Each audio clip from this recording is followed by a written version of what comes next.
With new commissioner in place, MLS has one opportunity it cannot afford to miss.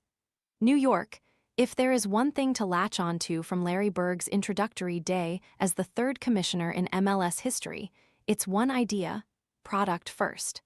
That's how Berg said he thought about his mandate after owners voted him in on Monday. A common refrain from some of the smartest minds in team and league offices over the last decade has been that MLS almost never focused on the simplest of concepts. Are we putting the best possible product out on the field? Advertisement for decades, no, was an acceptable answer to that question. Tired of spending forever chopping vegetables?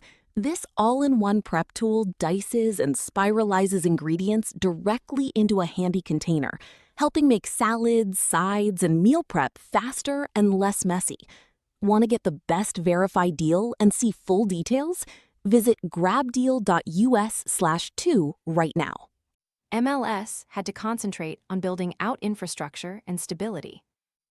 It did so both through actual shovels in the ground, billions of dollars of investment in 15 soccer-specific stadiums since 2010, with 2 more set to open in the next 2 years, and 23 MLS team training facilities, but also in the expansion of the league and recruitment of new owners. Outgoing MLS Commissioner Don Garber will go down as one of the most successful commissioners in professional sports because of his ability to sell expansion teams and inflate the North American commercial soccer market. Team valuations have soared off the back of that growth. But the last decade has been increasingly frustrating because MLS stakeholders were so caught up in their ways that they failed to evolve. As competition from global soccer accelerated around them, and as other leagues and competitions latched on to that commercial market more meaningfully than MLS did, those stakeholders calmly paddled along, business as usual. Too often, they'd turn around and point at the league's own history to indicate progress, even as the top leagues in the world put more space between them, and even as they continually failed to win the CONCACAF Champions Cup. The product stagnated and lagged behind. MLS often declared it wanted to be one of the best leagues in the world. Meanwhile, it has yet to become the best league in CONCACAF. Over time, there has been a growing divide on MLS's board of governors between a group of owners pushing for a more aggressive tilt toward evolution and those who believed in sticking with the league's cautious, conservative approach. Some fans this week praised Berg's victory because of his ownership stake in LAFC, one of the more progressive teams in MLS. Many assumed he would be heavily in favor of a high-spending, freewheeling future.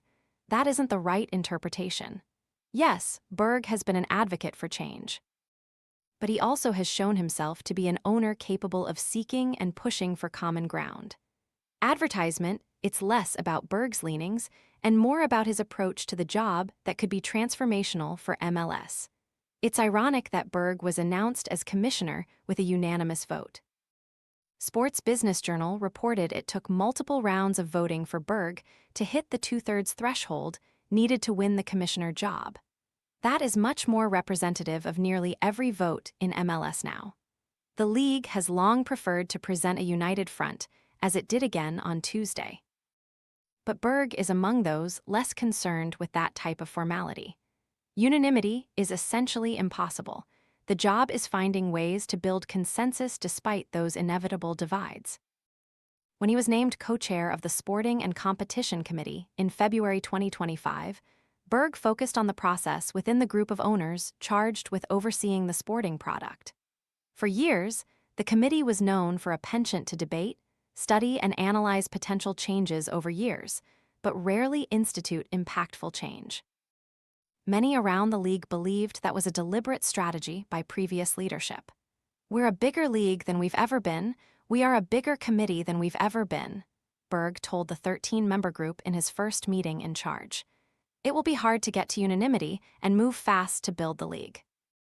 So let's discuss how we will make decisions." Berg wanted to put ideas up to vote faster. He wanted to efficiently evaluate ideas and concepts. He reformed how the committee functioned so that it could move more quickly toward actionable plans.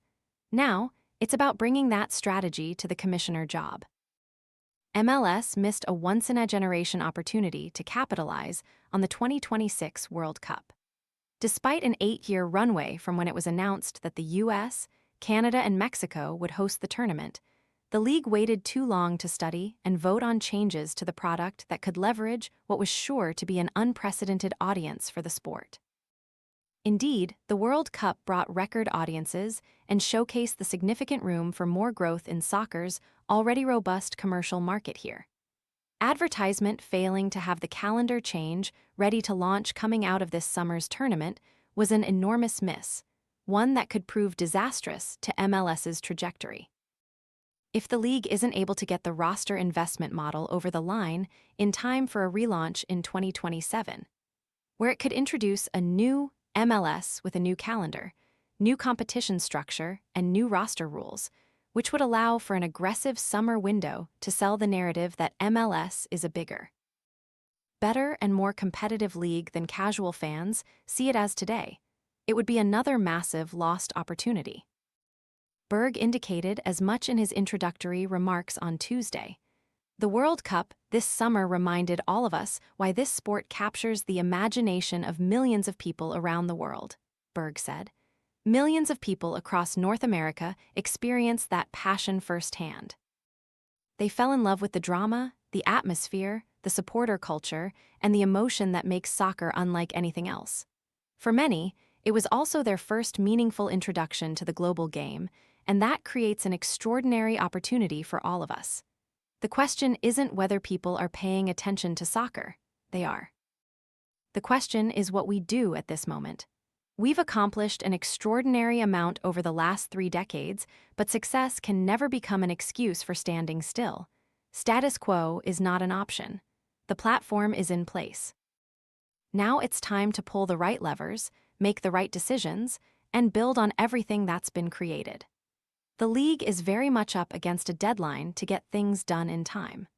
Berg's first mandate should be to get to work on a new collective bargaining agreement with the MLS Players Association that is ready for summer 2027. Worrying about winning the negotiation would miss the forest for the trees. Berg must have buy-in from everyone at the league office that change is necessary. Those stuck in the old ways should step aside. The MLSBA should approach the deadline just as eagerly. It is in the interest of all parties to have the league ready for that moment. A new roster investment model, more money to spend and more freedom in how to spend it, would ultimately be good for MLS and its players. This is a win-win that would shift quickly into a lose-lose if it's not done in time. Advertisement, the league cannot afford to move slowly in the name of studying and analysis. Not while the competition continues to move in on its territory and make serious inroads winning over the same fans MLS wants to capture. The window to take a leap forward is closing. The path back from missing the moment again would be a long one. The good news is I do think the things we're thinking about certainly will move our league forward, make it entertaining, make it interesting, Berg said Tuesday. I don't know timing-wise when that may be. We obviously have next summer as part of our new calendar, so that's a pretty big deal. Perhaps we have it by then, I hope. But it's really about what the owners can do and what kind of analysis and leadership I can provide as part of it. The commissioner's job is not an easy one. Berg is going from being one of the owners in the room to the voice that now has to convince his former peers to take big risks. But if the league truly wants to be one of the best in the world, there's only one real path toward that end. Berg now assumes the enormous responsibility of getting the league there.